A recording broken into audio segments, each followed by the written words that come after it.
I'm here with my friend David at the entrance to Ein Prat. Today we're going to go visit a bunch of different sites along the way from different periods of Israel's history. Come and join us.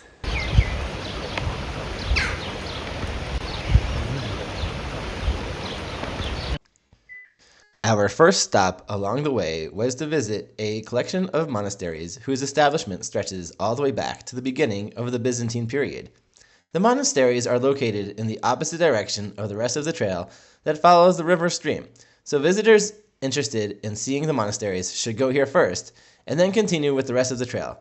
We visited during the spring, so there was a lot of beautiful fauna.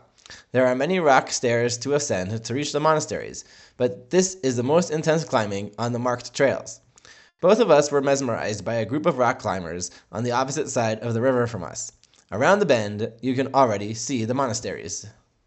Up top here, you can see the monasteries that were first established in I think the 4th century Common Era by a guy named Haritan. He escaped religious persecution, I guess, in Syria, and from then on, there were people here I think for like 200 years after that, and then kind of lay low. Then people, Middle Ages, came back here, back and forth. There was a lot of different stages of people who lived here, and today it is supposedly inhabited. You can find the number on the park's website and call the monk who lives here. After descending back down the same path we ascended, we crossed back through the parking lot and passed a part of the stream that is calm and surrounded with picnic benches. Then, a steep descent onto the path that took us to our second site and time period of the day, the British Waterworks. In the mid-20th century, when the population of Jerusalem was growing and the British were finishing their mandate here in Israel, they still needed to provide water to the inhabitants. And this location has running water, as you've seen already in the video. And it's not that far from Jerusalem, even though it's way down below, since we're on the descent to the Dead Sea, which is the lowest place on Earth, below sea level, and naturally below sea level. And they built this whole mechanism to bring water. I believe it was built on some things that Herod and the likes of him did as well to bring water to Jerusalem. Since there's no natural water source, it's very strange. Jerusalem as a whole, right? Usually cities, at least ancient cities, popped up near water sources. And Jerusalem is unique in that there's no major water source flowing through it. There's no river. There are a couple underground springs, but not nearly enough to quench the thirst of the entire population. So water from here was brought in, and also water from Gush Etzion. You can actually walk through the waterworks there as well. Maybe we'll do that one day. And we'll show you the building in just a moment. So the construction looks period appropriate. Older type Jerusalem stone.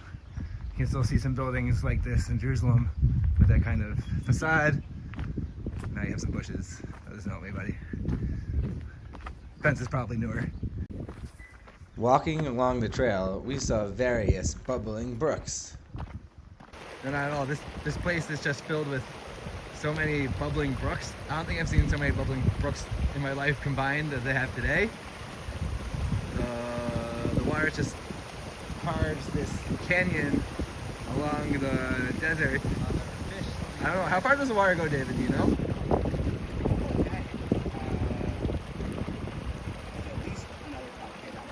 Wow. So really an oasis. The wildlife here must love coming here. I imagine there's water year round. We're close to it. It's pretty deep. The water's running fast, and it's already been a long time since the last time it rained. So, and it cools up in these areas, so it's nice and calm for people to go and swimming in it. Definitely come and visit when you're here next.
God gives Jeremiah a prophecy that he's supposed to buy a loincloth and hide it in the mountains, bury it here. Then he's told to wait a while and come back and unearth it. And obviously, if you leave something in the dirt for, especially old style textiles, it's going to disintegrate over time. And that is something that God used as a prophecy to Jeremiah for what's going to happen to the Jewish people, the sons of Israel, and essentially that they're going to disintegrate and God's going to forget about them. And following that is a long poem, prophecy that Jeremiah received. So that's the Jeremiah 13. That's where we are now.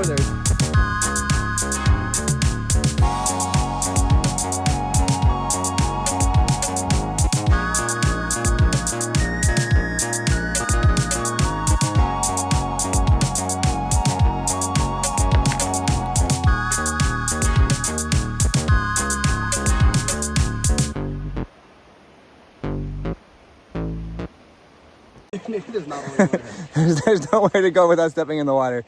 We'll be right back. We're back. We still haven't figured out what to do. I think we're gonna climb over the rock and come back down on the other side. It's just, it's about, what do you say? It's about 2 meters down. Over here? Yeah, meter and a half. Yeah. Meter and a half down into a puddle, and then you can only get to the rock on the other side. It's too far to jump. Here, I'll show you what's going on here.